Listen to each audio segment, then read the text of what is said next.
The story sounded perfect. Too perfect. Then the judge asked for dates, just dates. One answer didn't match. Then another. And suddenly the truth had nowhere left to hide. My name is Evelyn Reed, and for 3 years I lived a lie. I stood by a man, my husband Marcus, who built our life on a foundation of secrets and betrayal, all hidden behind a charming smile and a flawless story. When I finally found the courage to file for divorce and expose his financial infidelity, he fought back with a narrative so polished, so convincing, that even my own lawyer warned me the judge might believe him. He painted me as unstable, forgetful, ungrateful. And he was so confident. He had dates, documents, a calm demeanor that screamed credibility. I felt the case and my future slipping away. The gallery believed him. I could feel their sympathetic glances shifting from me to him. Until Judge Henderson, a woman with eyes that missed nothing, leaned forward. She put down her pen, looked directly at Marcus, and said, "Mr. Reed, let's clarify the timeline. In your affidavit, you said you transferred the investment portfolio in March, but the bank log you provided is dated April 12th. Which was it?" A flicker, a micro-expression of panic. That was the first thread. And when you pull one thread in a tapestry of lies, the whole thing unravels. I'm sharing every detail of how his perfect story collapsed, piece by piece, in this courtroom. Stay with me. The air in the courthouse bathroom was thick with the scent of industrial lemon and dread. Evelyn Reed pressed her forehead against the cool metal of the stall door, her eyes squeezed shut, trying to quiet the frantic drumming of her heart. She could hear the muffled sounds of the hallway outside, the clipped footsteps of lawyers, the low murmur of other people's lives unraveling. In her mind, she recited the facts, the figures, the sequence of betrayals she'd discovered. Joint savings account, emptied March 12th. The secret line of credit opened in February. The withdrawals, always in round numbers, always when I was at Mom's or at the design conference in Chicago. But the facts felt slippery, insubstantial against the memory of Marcus's calm, persuasive voice explaining it all away. "It's for us, Evie. A strategic investment. You worry too much." Even now, a treacherous part of her wondered if he was right, if her panic was just a failure of understanding, a character flaw of a woman who couldn't grasp high finance. She looked at her reflection in the smudged mirror above the sink. The woman staring back was a pared-down version of herself. She'd chosen her outfit with meticulous care, a navy sheath dress, simple pearl studs, her blonde hair in a severe but elegant knot. She needed to look credible, stable, unshakable, not like the woman who'd spent last night sobbing into a cold pillow, surrounded by spreadsheets and highlighted bank statements. The evidence was all there, in the heavy leather satchel at her feet. Yet doubt was a poison ivy, creeping up her spine. Her lawyer, Linda, a sharp-eyed woman with a no-nonsense demeanor, had warned her just this morning. "He's good, Evelyn. He's prepared. He's going to sell a story and it's going to sound reasonable. Don't let him get under your skin. Stick to the calendar, stick to the paper trail." Stick to the calendar. The words felt like a lifeline. Evelyn's own calendar was her secret weapon, a detailed, color-coded chronicle of their shared life that had, without her realizing it, become a ledger of his absences. She clutched it now, a simple moleskine notebook, its pages dog-eared and annotated. It was more than an appointment book. It was a testament to their life, now weaponized. The walk from the bathroom to courtroom 407 felt like a march to the gallows. Her palms were damp, and she wiped them discreetly on her dress. Pushing through the heavy wooden doors, the atmosphere hit her, a solemn, wood-paneled silence broken only by the rustle of paper and the low hum of the ventilation system. And then she saw him, Marcus. He stood near the defense table, conversing quietly with his attorney, a man named Robert Thorne whose suit probably cost more than Evelyn's car. Marcus looked impeccable. His charcoal gray suit was tailored to perfection, his posture relaxed yet authoritative. He offered his lawyer a small, confident smile, the same smile that had once made her feel like the center of the universe. He turned, and his eyes met hers across the room. There was no malice in his gaze, only a profound, almost sorrowful disappointment. It was a masterstroke. In that single look, he was already telling his story, the reasonable man burdened by an hysterical wife. The proceedings began with the dry formalities, but Evelyn's blood turned to ice during Robert Thorne's opening statement. He painted a portrait of Marcus as a devoted, if somewhat beleaguered, husband and financial steward. "My client," Thorne intoned, his voice a soothing baritone, took on the stressful, unglamorous responsibility of managing the family finances because Mrs. Reed expressed no interest. She preferred the creative side of their life, and he was happy to shoulder the burden. He held up a neat binder. He kept meticulous records. He planned for their future. The account in question was not a secret, but a surprise, a dedicated fund for a dream vacation home, a nest egg he was building out of love. He then, with visible reluctance, shifted. Sadly, as Mrs. Reed's anxiety around money grew, she began to misinterpret his prudence as deception. We have documentation of her increasingly erratic spending patterns, which my client, out of love and a desire to protect their long-term stability, attempted to gently curtail. This, we believe, is the true source of her unfounded accusations. Evelyn felt a hot wave of nausea, erratic spending. She bought sensible shoes and groceries. Her biggest indulgence was her weekly yoga class. She gripped the edge of the table until her knuckles turned white. Linda gave her a subtle, warning tap on the wrist under the table. Then it was Marcus's turn to take the stand. He took the oath with a solemn hand on the Bible, his voice clear and steady. He answered Thorne's softball questions with ease, weaving a narrative that was so plausible, so domestic, it was terrifying. He spoke of wanting to protect Evelyn from stress, of his long hours at the consulting firm being all for their future. He produced printouts, financial summaries that looked official, graphs that showed a projected growth trajectory for the secret account. He mentioned her father's death, his voice dropping with sympathy. It hit her very hard. I was trying to handle everything, the finances, the estate loose ends, so she could grieve. Maybe I shielded her too much. He sounded like a saint, a tired, misunderstood saint. When Linda rose for cross-examination, Evelyn leaned forward, a spark of hope igniting in her chest. Linda was fierce, attacking the inconsistencies in the account's purpose, but Marcus was a stone wall. He parried every question with a variation of "I was trying to do what was best for us," or "you'd have to understand the full financial picture." He never raised his voice. He expressed sadness, not anger. He looked at the judge, not at Evelyn, projecting an air of weary sincerity. Judge Henderson, a woman in her 60s with silver hair and eyes that missed nothing, watched him intently, her expression inscrutable. The lowest point came when Thorne, on redirect, presented a new exhibit. "Your Honor, we have a note from Dr. Alastair Finch, the marriage counselor they saw briefly last year." He handed a copy to the clerk. Marcus nodded sadly. "I sought counseling, hoping it would help with the tension. This is from our final session." Thorne read aloud. "Patient exhibits heightened anxiety, particularly regarding financial security, with a tendency toward mistrust despite a lack of evidence. Recommend continued individual therapy to address these paranoid underpinnings." The word paranoid hung in the air, toxic and definitive. Evelyn felt the eyes of the gallery on her. She saw the flicker of doubt on the judge's face. The note was a fake. She knew it. Dr. Finch had retired to New Zealand and was unreachable. But in this moment, in this courtroom, it was real. It was the keystone in Marcus's arch of credibility. He had an answer for everything. A document for everything.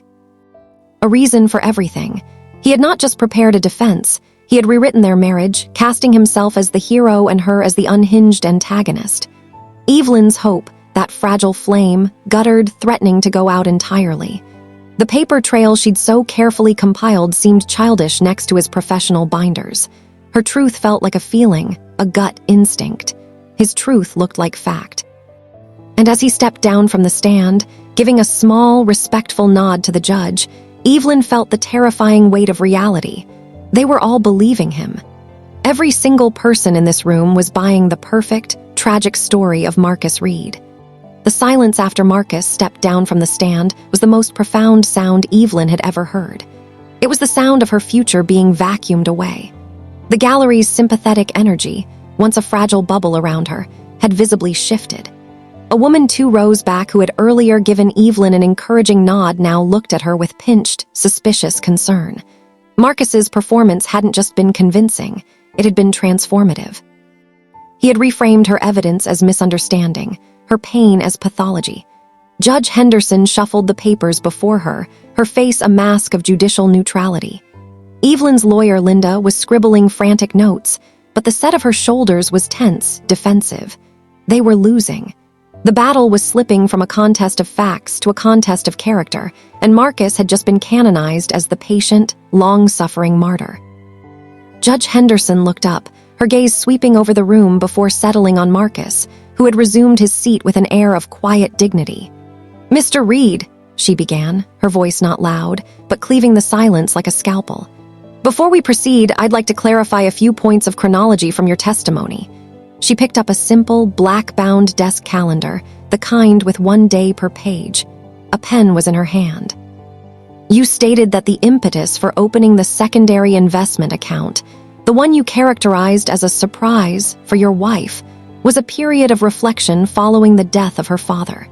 For the court record, when exactly did Mr. Reed Sr. pass away?" Marcus blinked, a slow, deliberate motion. He hadn't expected a pop quiz on dates, but he recovered smoothly. "Of course, Your Honor, it was January 15th of last year, a very difficult time." The judge made a neat note on her calendar. "And the account in question, according to Exhibit B7, was opened on February 28th. Is that correct?" "That sounds right, yes," Marcus said, a hint of caution finally entering his tone.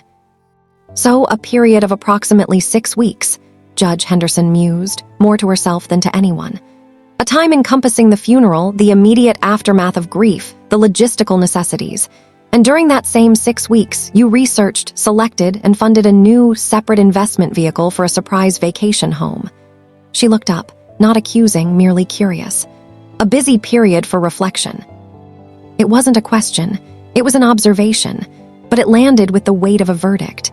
The narrative of a loving, spontaneous surprise now felt scheduled, calculated. Marcus's jaw tightened almost imperceptibly. I wanted to create something positive for us to look forward to pull us out of the grief. It gave me a focus." "I see," the judge said, her tone giving nothing away. She moved on, but a fissure had appeared in the smooth ice of Marcus's testimony.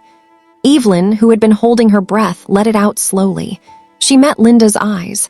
Linda gave a barely perceptible nod. "This is it. This is the thread." The judge continued, her questions becoming a meticulous, date-focused interrogation. "You mentioned a significant withdrawal of $50,000 in early May for what you termed a can't-miss business opportunity, the details of which you discussed with your wife over your anniversary dinner. What was the date of that dinner?" Marcus shifted in his chair.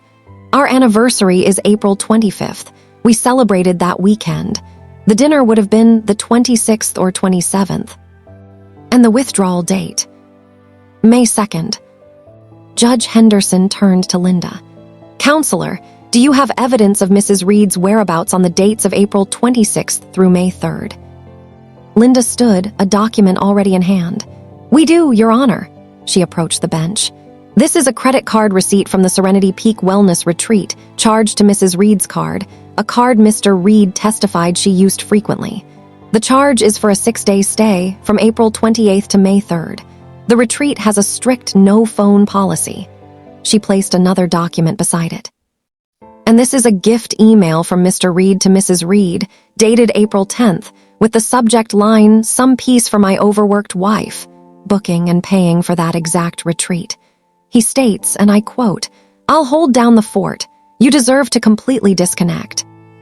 The gallery rustled. Marcus. Over-dinner discussion was impossible. Evelyn watched as his confident facade developed its first visible crack, a slight tick under his left eye. I must have misremembered the timing of the conversation," he said, his voice losing its silky polish. "It was a very stressful period. The details blur." "Dates rarely blur, Mr. Reed," Judge Henderson said quietly, making another note. "They are fixed points. Let's try another fixed point. You claimed the $50,000 was for an initial investment in a tech startup after a pivotal meeting with the founders. When did that meeting take place?" Marcus paled. He consulted a note from his lawyer. "May 1st, it was a full-day meeting." Linda was ready. "Your Honor, we subpoenaed cellular location data for the family plan account, of which Mr. Reed's phone is a part." She presented a map printout with a highlighted route and a pinned location. "On May 1st, from 9 a.m. to 8 p.m., the The device associated with Mr. Reed's number was located not at a tech incubator, but here, at the exclusive Silver Pines Golf and Country Resort, over 200 miles away. The resort's own records show a Marcus Reed as a guest that day. The unraveling was no longer subtle. It was violent. The gallery buzzed openly. Marcus's lawyer, Thorne, was on his feet objecting to the relevance, but the judge overruled him. "You opened the door to your client's whereabouts, counselor. He said he was in a meeting. The data suggests otherwise." The judge's calendar was now a battlefield map. She connected the coordinates of his lies with relentless precision. A business trip to Las Vegas in mid-July coincided with a $12,000 charge at a boutique jeweler, not on any receipt Evelyn had ever seen. A date in early June, when Marcus claimed he was refinancing their home with Evelyn to consolidate debt, was in fact the filing date for a second mortgage application bearing only a shaky, forged version of Evelyn's signature. And that same date, June 10th, was stamped on the Articles of Incorporation for M. Reed Holdings, LLC. The truth, when it finally burst forth, was not a single explosion but a chain reaction of collapsing fictions. The judge held up the LLC document. "Who is the registered agent and co-manager of this company, Mr. Reed?" Marcus's voice was a dry whisper. Chloe Ellis." "And who is Chloe Ellis to you?" "My executive assistant." The judge let the silence stretch. Then she picked up the Vegas jeweler receipt, the country resort bill, the mortgage application. She didn't need to say it. The narrative wrote itself in the air. The secret account wasn't for a vacation home. It was the funding mechanism for a parallel life. The withdrawals financed the gifts, the trips, the down payment on a life with Chloe. The business venture was the double life. Evelyn sat perfectly still, the shock so total it was anesthetic. She wasn't even hurt in that moment. She was a forensic observer of her own destruction. The paranoid financial tendencies were her subconscious picking up the scent of a rival existence. The erratic spending was his projection as he bled their accounts dry. Each lie he'd told, each date he'd fabricated, was a brushstroke in a hidden portrait. And Judge Henderson, by demanding the simple chronology, had forced him to reveal the painting. Marcus, cornered, desperate, tried one last pivot. His voice regained a shred of its former strength, laced now with a wounded, magnanimous tone. "Your Honor, I see how this looks. Chloe, she took advantage. She saw a man under stress and she manipulated the situation. I was a fool, but my intentions were never to hurt Evelyn. I was trying to save our marriage and I fell into a trap." Judge Henderson leaned forward, her eyes like flint. "Mr. Reed, on the date of the LLC filing, June 10th, you testified under oath just an hour ago that you were with your wife at St. Vincent's Hospital for her outpatient procedure, supporting her. Was that testimony true?" Blood drained from Marcus's face. He looked from the judge to his lawyer, who had closed his eyes in quiet despair. It was a checkmate in a single move. Hospital records would prove Evelyn was there. The LLC filing office's timestamped security footage, which the judge's clerk had been quietly summoned to retrieve during a recess, was now being entered into evidence. It showed Marcus and Chloe, smiling, leaning close over the documents, signing them together, a picture of partnership, not predation. Marcus opened his mouth, but no sound came out. The polished narrative had finally, completely shattered. All that was left was the wreckage and the man standing in it exposed. I invoke my right under the Fifth Amendment," he stammered, collapsing in on himself. The saint was gone. In his chair sat a perjurer and a fraud, caught in the immutable grid of time. Evelyn finally looked away, not out of pain, but out of a strange, burgeoning pity. He had believed his own story so completely. He'd forgotten that lies have to be remembered, while dates simply are. The invocation of the Fifth Amendment hung in the courtroom air, a sonic boom of guilt. The shift was absolute. Where moments before there had been the tense silence of a drama unfolding, now there was the still, cold quiet of a verdict already rendered. Marcus Reed, who had occupied the space with the surety of a pillar, now seemed to shrink into his expensive suit, avoiding every eye in the room, especially Evelyn. His lawyer, Robert Thorne, meticulously stacked his papers, his face a professional mask of grim acceptance. The battle was over. Judge Henderson's subsequent ruling was delivered with a swift, surgical clarity that left no room for appeal. She spoke not with anger, but with the formidable weight of dismissed folly. She found Marcus's testimony utterly lacking in credibility, a judicial phrase that landed like a guillotine.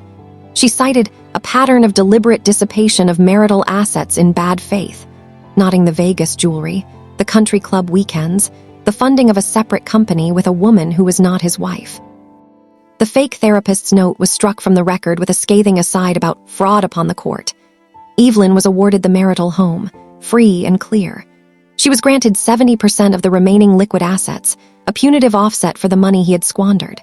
Furthermore, Judge Henderson attached a future claim on any profits from M. Reed Holdings, LLC, stating that marital funds had served as its seed capital. It was a total, devastating victory on paper. Yet as the judge's gavel fell with its final, echoing crack, Evelyn felt no surge of triumph. There was no cinematic relief, no tears of joy. Instead, a profound, weary hollowness expanded within her. She had come seeking vindication, for someone in authority to point at Marcus and say, "You lied." They had, but the truth, now officially acknowledged, felt like inhaling ashes. The man she had loved, built a home with, trusted with her future, was not just flawed or confused. He was a strategist of deception. He had built a secret life with the same careful planning he'd once put into their joint dreams. The aftermath in the courtroom was a study in contrasts. Marcus and Thorne left quickly, a blur of gray suits through a side door, avoiding the public corridor. Evelyn packed her moleskine calendar and her folder of evidence back into her leather satchel, her movements slow, deliberate. Linda placed a steadying hand on her arm. "It's done, Evelyn. You were magnificent. Your calendar, it won this case." Evelyn managed a faint, wobbly smile of gratitude, but the words seemed to come from far away. The gallery emptied, people casting curious, almost reverent glances her way.